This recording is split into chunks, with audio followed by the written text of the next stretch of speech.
Hey, guys. My name is Paula Sun, but you can call me the Change Navigator. I mean, that's why you clicked on the podcast because of the name, right? All right, cool. I want to begin by saying welcome to my new listeners and welcome back to the Faithful Navigators. We are here in season 2 and we are doing things differently. We are spicing it up. And on this season, we are interviewing ordinary people who are doing extraordinary things in their lives. So, on today, I want to welcome my very special guest, Miss Kimberly Bass. Welcome, Kimberly. Hello, hello, change navigators. How is it going out there?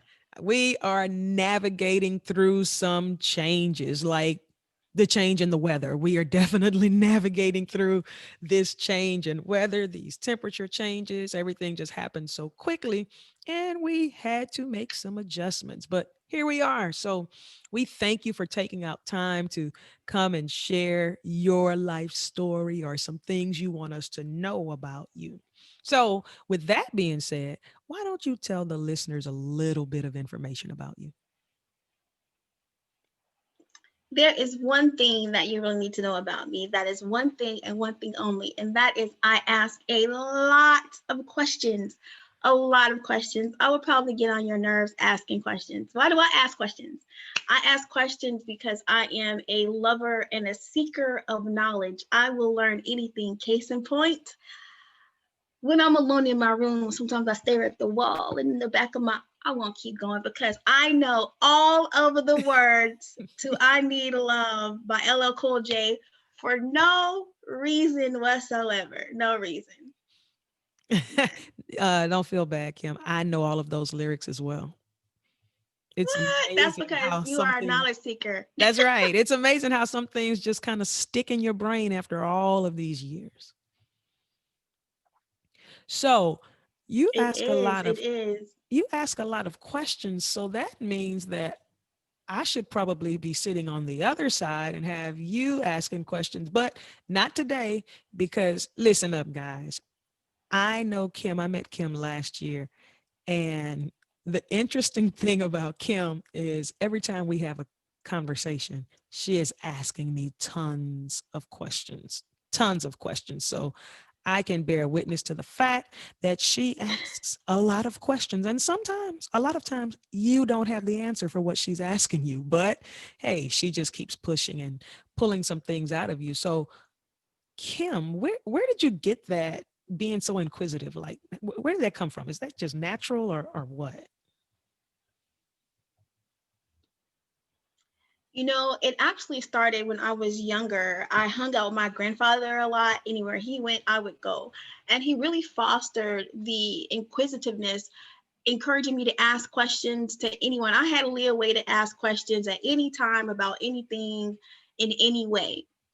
And it just made me want to know more and more and more and do something with that information once I found it out. Nice. So she's a lover of knowledge. She asks questions. And if you come in contact with Kimberly, just be prepared to answer at least two or three questions in a setting because she will ask. As a matter of fact, Kimberly asked me a question um, right after I got laid off because I shared with you all that I got laid off. And her question to me was, so what are you going to do? That was her question to me. She would not allow me to sit and wallow in my sadness, but she basically asked, "What am I going to do?" And as a result of that question, guys, you guys are listening to an answer to her question. What are you going to do? Hey, I'll start a podcast. So here we are with Miss Kimberly. All right, Kimberly, tell us a little bit about your professional career and your background. Absolutely. I started my career initially coming out of college as a technical writer. What is that? No, it is not insurance. It is not underwriting. It is not that. It is writing sentences that no one reads. Again, writing sentences that no one reads. We write the manuals, the pamphlets for your cell phone, that microphone you're talking on. I'm sure it came with nice instructions. Did you read them? um, Not much. No. exactly. No one ever reads the sentences that technical writers read. That is where I started as a technical writer. One, because it involves a lot of questions and I like the problems and the answers. From Mhm. there, I popped over into project management, and that's where I sit today, mainly because I'm bossy, like running things, being in charge, those types of things. If that's the type of person that you are, you should definitely look into project management. It's there for you. I love it. Okay, so from technical writing to project management. So I know, those are the two professional things, right? But I know you wear several hats. That's what I do know. So, what is the one thing that you enjoy doing most? What I enjoy doing most, essentially, is taking something that I didn't know, some amazing fact that I didn't know, and just digging into it and getting deeper and deeper and deeper and immersing myself. For example, your listeners are probably going to find this creepy, but I have a fascination with cemeteries and the whole funeral industry. Yes, it's creepy for some, but hey, it's a reality. Hmm. And I just found out recently that the first female funeral home owner was an African American female. And not only she was the first woman in the US. Mm. She was African American, a female, and it's fascinating to me. I'm doing entirely too much research on that. Entirely. But that really it really drives my life, just being able to pick something up and being knowledgeable, sharing it with other people. A lot of times people just probably don't care, Hmm. but I just come across so passionate about these useless things, like, hey, did you know that pilot had erasable pens? They write smooth. They are colorful. And those are things that are important to me. No one probably cares like I do, Uh-huh. but Gotcha. So, this still boils down to you wanting that knowledge. And even if you ask questions that maybe people aren't around, but you're asking yourself these questions like, okay, who was the first person or the first African American woman to do this? So you find a way to answer your questions by doing research. Now, because you do research, because you have a wealth of knowledge, I'm sure, I'm almost certain you have many stories. And I know you can create a story from any situation. So I want to put you on the spot right now in this moment. Okay. So I want you to tell us a story about a time you navigated through a very uncertain and scary time in your life. an uncertain and scary time. You know what, Paula? That would have to be one of the things that we somewhat share in common. That would be going to Grambling. Oh. When I went to Grambling, I was 18 years old. I had never been to Grambling a day in my life, and I hopped on the bus with a cardboard box. All I had was my clothes. I had my double decker tape deck because I had to make slow jam tapes, of course. Who goes to college without being able to make slow jam tapes? Right, right. And I had an acceptance letter and $50. That's it. I didn't have a room assignment. I didn't have tuition covered. I didn't even know how much it was going to cost for me to go to Grambling. I knew absolutely nothing, but I left my 2 year old. I got on that bus and I rode 6 hours from another state to a place I had never been, simply because I just had it in my head that I needed to graduate from Grambling. I needed to be somebody, a Grambling tiger, in fact. Mm-hmm. And it was scary. It was scary riding on that bus, not really knowing if Grambling really existed, because for all I know, there was a P.O. box, but I didn't know. I didn't know what. I didn't know if this was a real place. I see jackets, Uh-huh. bands perform, but I didn't know anything about it. I just really got on that bus with the dream of getting a degree and becoming a better person for my daughter, and just thank God it worked out. And it was a Friday too. I could have Mm-hmm. been screwed and had nowhere to stay, but Mm-hmm. thank God it worked out. But that was one of the riskiest things I think I've ever done in my life. So tell me, tell the listeners, tell the navigators, what feeling do you remember having, if you can go back to your 18-year-old self on that bus? Like, what were you feeling, on the bus ride, even when you got there? Like, what are those feelings? I remember, I'm glad that you asked about that because when I was thinking about this podcast and things that I could talk about, to be honest with you, Paula, I really was so determined and so head down in trying to make what I know needed to happen work. I never took the time to stop and wonder, what if this doesn't work out? What if Mm. this doesn't happen? In my mind, it was a done deal.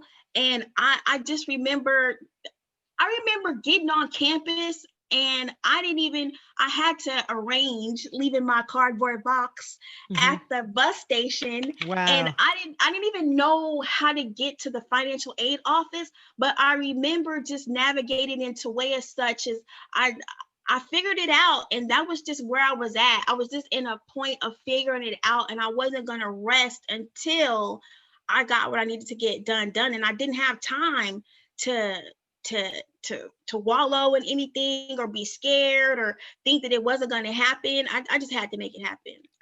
So where did you get this mental fortitude from? Like at 18 years old, that was some serious mental fortitude and some strength and some determination. Like where did that come from? A question. Okay. It came from a question, and that question was, what are you going to do? When I told my mom at 15 years old that I was pregnant, her question to me was, what are you going to do? And that was heavy.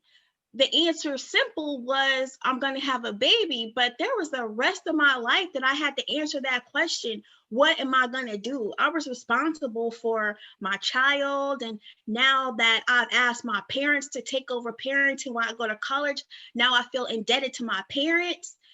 What are you going to do? Answering that question over and over and over again is what drove me to look for the answer here, the answer there, and the answer here. A question. Wow. That's what are you gonna do? And wow. And you got on the bus I got on the bus. with your cardboard box. Did you have, Cardboard wait, box. hold up. Did you have that LL Cool J cassette tape with you? You know, I did. I had it on I had several slow jam tapes, which included I Need Love for sure. It's Got you. classic. I love it. So basically, you are a person who asks questions and you seek answers. And that was such a question that only you could answer. What are you going to do? So, how has your life experiences shaped you into who you are now? That's a good question because at some point I stopped asking myself, what am I going to do? And just got lost into doing.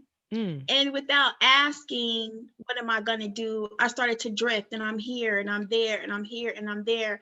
And it's very difficult when you are the type of person who thrives on knowledge.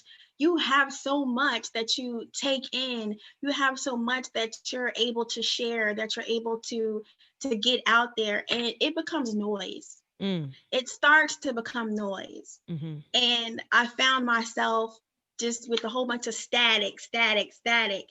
So I've had to go back to that question, that pivotal question of what are you going to do over and over and over again, to like your audience is probably doing that pivot, taking that pivot. mm-hmm, And that question, oddly enough, while I asked it to you, has been a shaper. It's allowed me to get out of funks. It's allowed me to pick up where I felt that I was lost. mm-hmm, Just make that pivot, navigate changes. mm-hmm. That's pretty good. So, what are you gonna do now? Now it makes sense that you would ask me that question, and it makes sense that you wouldn't allow me to just sit there and just be like, "Oh, I got laid off. What am I gonna do?" Your question was, "What are you gonna do, Paula?" Like, and Yeah. guys, if you don't know, I may not have mentioned this, but I wrote an ebook, and I'm not going to say the title right now, but the ebook was inspired by a conversation I had with Miss Kimberly Bass on the very next day after I got laid off. And she told me something, and it was so powerful. She said she was watching a webinar, and the speaker said this. He said, "Don't panic, just pivot." And when Kimberly told me those words, it's like something leaped in my spirit. And I literally got up. And after I got off the phone with her, I literally started writing like immediately. It was amazing. And, God sends people in your life right when you need them, right when you need them most. And I believe that Kimberly was there at one of my lowest times. Um, to help me transition and navigate through a very uncertain time in my life. I don't have everything figured out right now, but I am definitely enjoying the journey while still answering the question, what are you going to do? That that is so powerful, Kim. And now I totally understand why you asked me that question. I get it now. I really do get it now. So, um, what are you going to do? So you have this, you say when a person who has so much knowledge, it becomes noisy, right? So it's like Right. all kinds of information going through your head. How do you narrow certain things down in order to go along a certain path instead of being all over the place? Good question. That is really, really difficult for me because I'm like a little dog or a squirrel, and I'm all over the place. I'm all over the place. Hmm. I really have to be mindful. Recently, I've started just allowing certain blocks of time on certain types of things.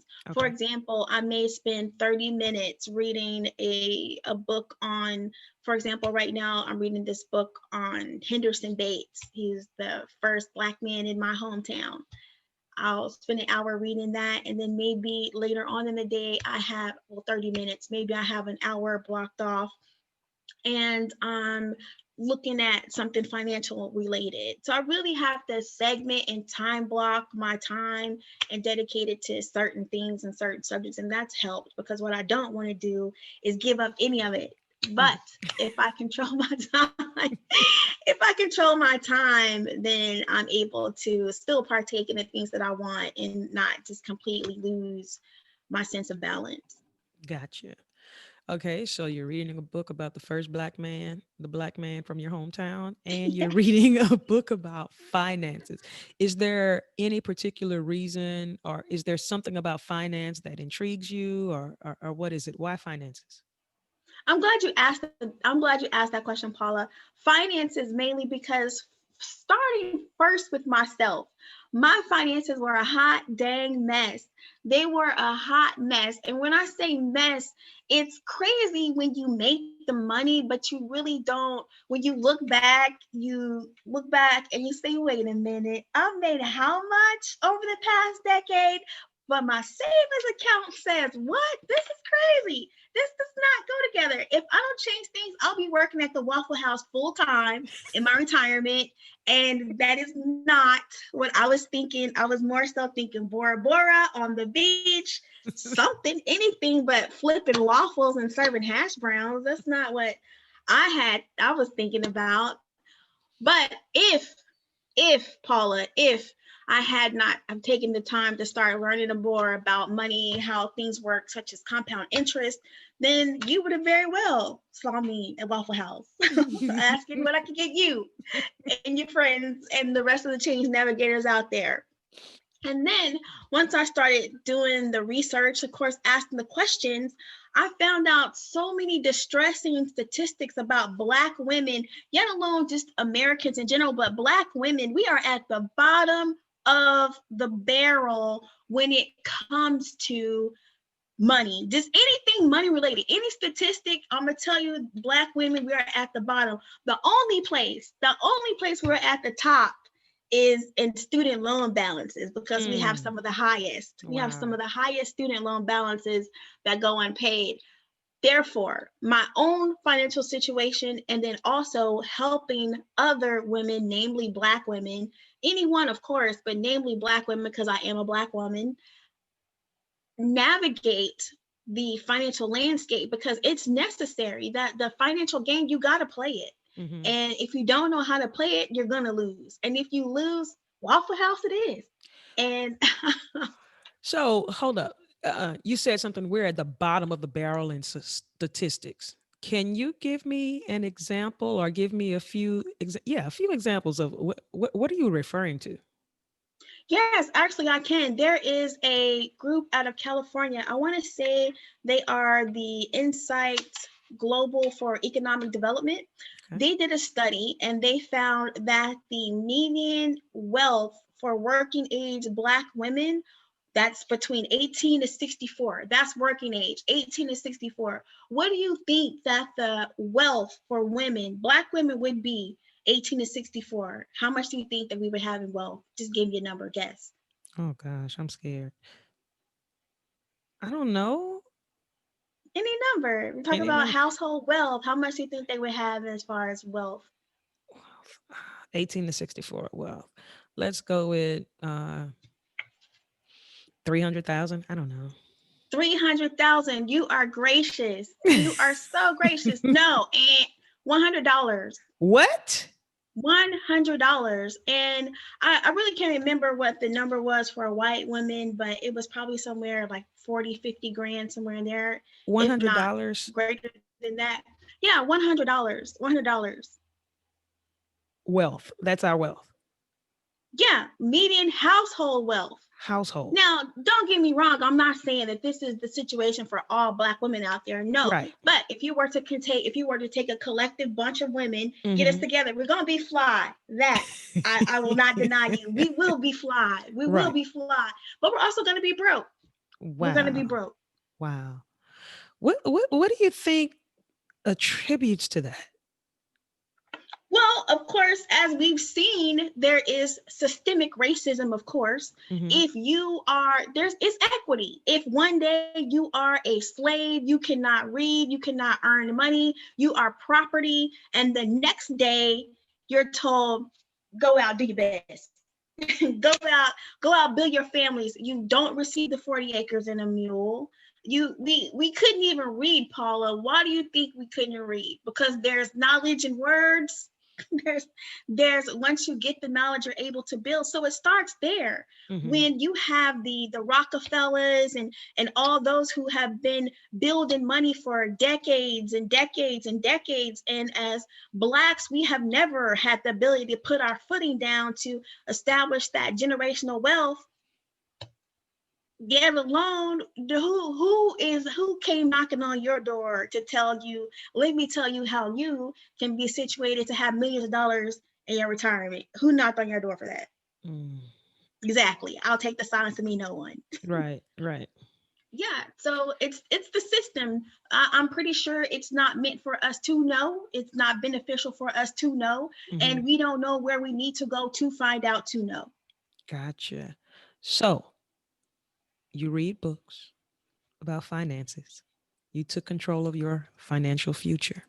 So, do you offer services for other Black women who may need some help with their finances?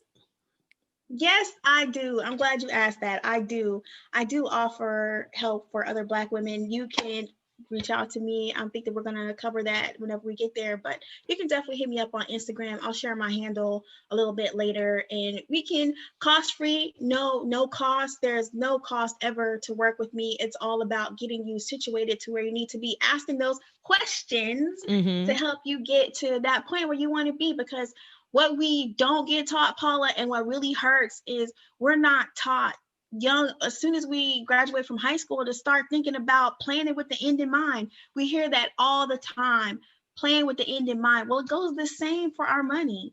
When Gotcha. we start working, we need to start planning for our retirement. I don't care if you're 18, 16, you're not going to work forever. Right. Hopefully. Wow.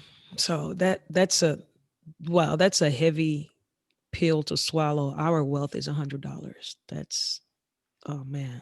I was being very generous. I was thinking about, insurance and stuff like that. But yeah. Anyway, so we are getting ready to wrap this up. All right. So I want to ask you this question, Kimberly. What is the message, the core of your being that you want to leave with the listeners?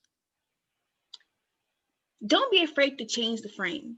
If you're listening to this podcast, you already are a change navigator, and realize that you own the frame.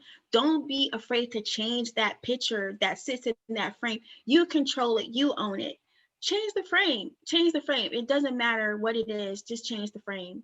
That's my advice to your listeners. I love it. Change the frame. Well, guys, we are certainly happy that Kimberly took time with us to share her knowledge, because she is a wealth of knowledge, and her storytelling and even her statistics about finances. So, Kimberly, let the listeners know how they can connect with you, all of your social media handles and things like that. Yes, all of would be one. You can meet me. You can find me on Instagram, educated over broke. Think think Bora Bora versus Waffle House. Educated over broke. That's where you can find me on Instagram, educated over broke. All right. Well, again, thank you guys for tuning in to the podcast. And until next time, keep going, navigators. Bye bye.